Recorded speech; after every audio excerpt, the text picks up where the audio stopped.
क्या आपने कभी सोचा है कि आखिर सावन का महीना इतना पवित्र क्यों माना जाता है?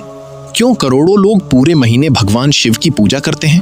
और आखिर सावन में ही कांवड़ यात्रा, व्रत और जलाभिषेक का इतना बड़ा महत्व क्यों होता है? इसकी कहानी सिर्फ एक त्योहार की नहीं, बल्कि देवताओं, भगवान शिव और समुद्र मंथन से जुड़ी एक अद्भुत कथा है। पौराणिक मान्यताओं के अनुसार एक समय देवताओं और असुरों ने अमृत प्राप्त करने के लिए समुद्र मंथन शुरू किया, लेकिन अमृत निकलने से पहले समुद्र से एक भयंकर विष निकला, जिसका नाम था हलाहल विष। ये विष इतना भयानक था कि उसकी अग्नि से पूरा ब्रह्मांड नष्ट होने लगा। देवता घबरा गए, असुर भी डर गए और किसी के पास इस संकट का कोई समाधान नहीं था। तब सभी देवता कैलाश पर्वत पहुंचे और भगवान शिव से संसार को बचाने की प्रार्थना की। भगवान शिव ने बिना एक पल सोचे पूरे संसार की रक्षा के लिए उस घातक विष को स्वयं पी लिया, लेकिन माता पार्वती ने तुरंत भगवान शिव का गला पकड़ लिया ताकि वो विष उनके शरीर में आगे ना फैल सके। इसी कारण विष उनके कंठ में ही रुक गया और उनका गला नीले रंग का हो गया। तभी से भगवान शिव नीलकंठ के नाम से प्रसिद्ध हुए। लेकिन उस विष की तपिश इतनी अधिक थी कि भगवान शिव का पूरा शरीर जलने लगा। तब सभी देवताओं ने उन्हें शीतलता पहुंचाने के लिए उनके ऊपर गंगा जल, दूध और पवित्र जल चढ़ाना शुरू किया। मान्यता है कि ये समय सावन का महीना था। यही कारण है कि आज भी सावन में भगवान शिव का जलाभिषेक किया जाता है। कहा जाता है कि सावन के महीने में भगवान शिव की पूजा और सच्चे मन से की गई प्रार्थना बहुत शीघ्र स्वीकार होती है।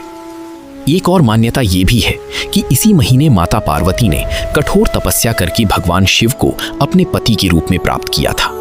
इसलिए सावन का महीना प्रेम, समर्पण और अटूट विश्वास का भी प्रतीक माना जाता है। इसी वजह से कई अविवाहित लड़कियां अच्छे जीवन साथी की कामना के लिए सावन के सोमवार का व्रत रखती हैं।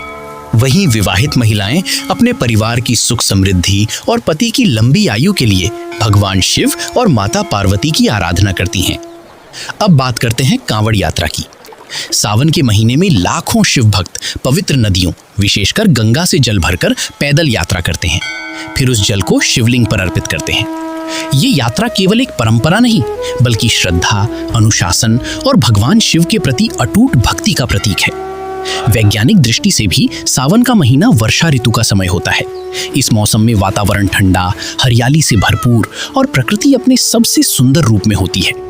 यही कारण है कि भारतीय संस्कृति ने इस समय को आध्यात्मिक साधना, संयम और प्रकृति के सम्मान से जोड़ दिया।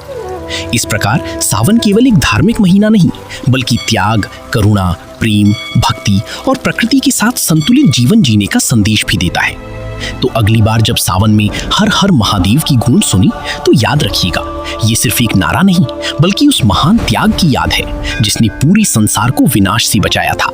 अगर आपको ये कहानी पसंद आई हो तो वीडियो को लाइक करें, चैनल को सब्सक्राइब करें और कमेंट में जरूर लिखें हर हर महादेव। मिलते हैं ऐसी ही एक और अद्भुत कहानी के साथ। जय महाकाल।